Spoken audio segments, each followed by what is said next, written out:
pH tinggi itu penyebabnya apa sih Mbak Wia biasanya? pH tinggi itu biasanya seperti musim yang nggak menentu kayak gini Om. Kolam baru itu karena biasanya masih ada zat-zat berbahaya sih Om sebenarnya. Karena belum stabil ya? Iya. Karena belum steril Om gitu. Terus kita kan juga untuk menurunkan pH yang tinggi itu pertama apa sih Mbak Wia? ada 6 cara sih Om sebenarnya. Yang pertama bisa menggunakan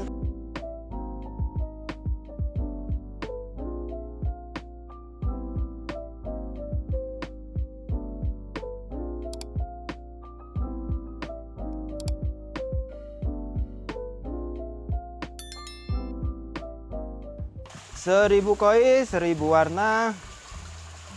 Apa kabar sahabat pecinta koi semua? Kembali lagi Ebi Sukoi menyapa sahabat koi semua di video konten kita kali ini.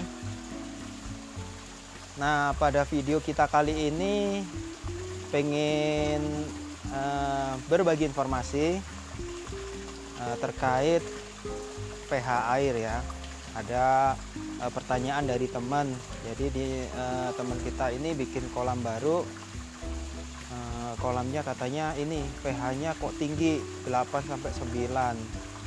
Jadi gimana sih cara menurunkan pH-nya? Nah, pada video kita kali ini kita pengen membahas cara untuk menurunkan pH air dalam kolam. Nah, tapi kita juga harus tahu penyebab pH tinggi itu apa sih?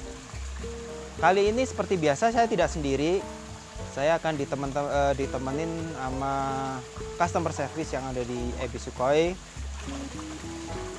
Nah, sama biasa ini ditemani sama ikan-ikan koi kita ya. Oke, kita sapa untuk customer service yang ada di Ebi Sukoi.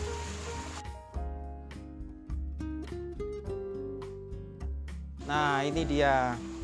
Oke, halo Mbak Wia. Halo sahabat koi. Oke, Mbak Wia. Gimana? Ini kita ada pertanyaan nih. Iya. Dari customer juga, dari teman kita. Nah, dia bikin kolam baru. Nah, terus katanya pH-nya tinggi.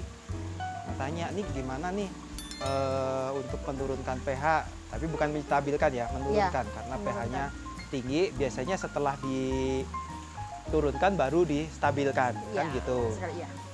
Nah, ada berapa pH tinggi itu penyebabnya apa sih Mbak Wia biasanya? pH tinggi itu biasanya seperti musim yang nggak menentu kayak gini Om.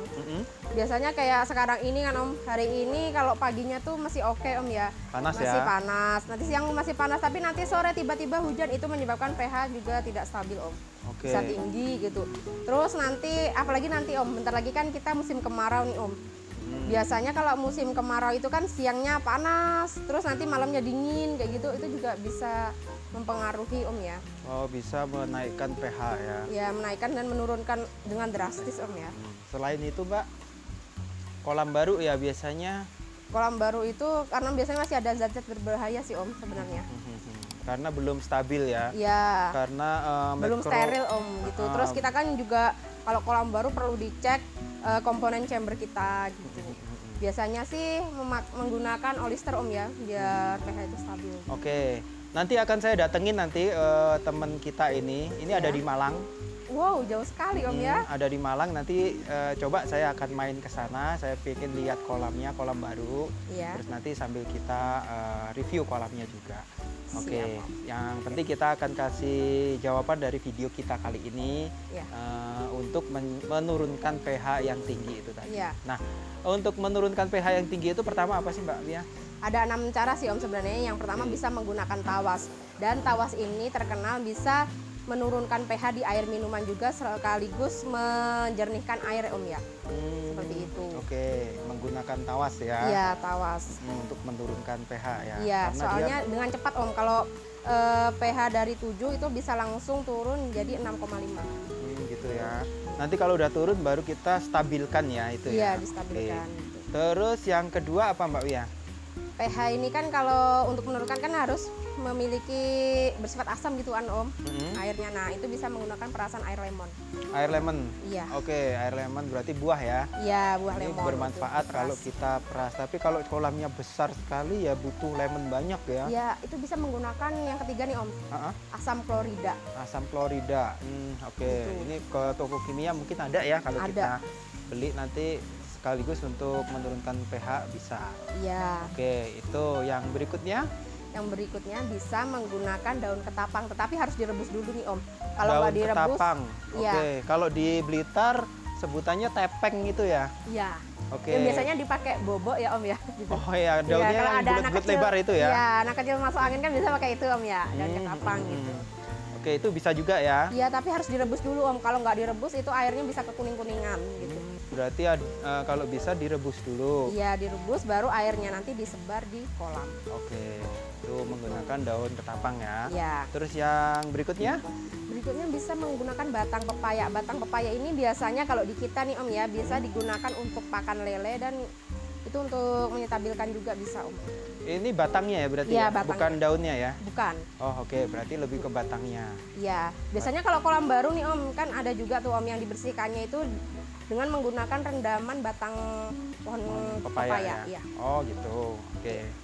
Terus berikutnya apa lagi Mbak Wia? Sudah Om, sudah 6. Itu ya? Ya, 6 cara yang biasa digunakan gitu. Nah, untuk teman-teman pecinta koi, biasanya ini 6 media ini yang kita gunakan untuk menurunkan pH yang tinggi ya. Iya. Jadi mungkin kalau kolam baru bisa ini salah satu direndam kan, entah Iya, itu direndam. tawas, entah itu batang pepaya, entah itu daun ketapang. Iya. Nah itu bisa digunakan juga. Ya, tapi sebelumnya kalau kolam baru itu biasanya dibersihkan dulu Om ya. Karena Soalnya masih masih ada zat-zat kimia yang menempel ada gitu. cat ya. Iya. Ada catnya itu, yang penting jangan langsung dimasukin ikan. Iya, bisa ditester dulu menggunakan ikan nila seperti itu Oh, biasanya. gitu. Iya, ikan Jadi- air tawar, ikan gurame juga bisa kayak gitu. Biasanya juga untuk mengetes kebocoran kolam juga bisa Om. Itu kalau barometernya adalah ikan ya. Iya. Biasanya kalau punya alat pH meter, TDS Iya. meter itu bisa digunakan itu. Iya. Kayak gitu. Jadi kita cek dulu, terutama karena takutnya amoniak dari bahan kimia ini Masih menempel masih gitu. menempel dan pengaruh ke airnya. Ya, Iya. jangan lupa aerator, filter harus lengkap juga ya. Iya, terus chambernya jangan lupa harus diperhatikan juga Om.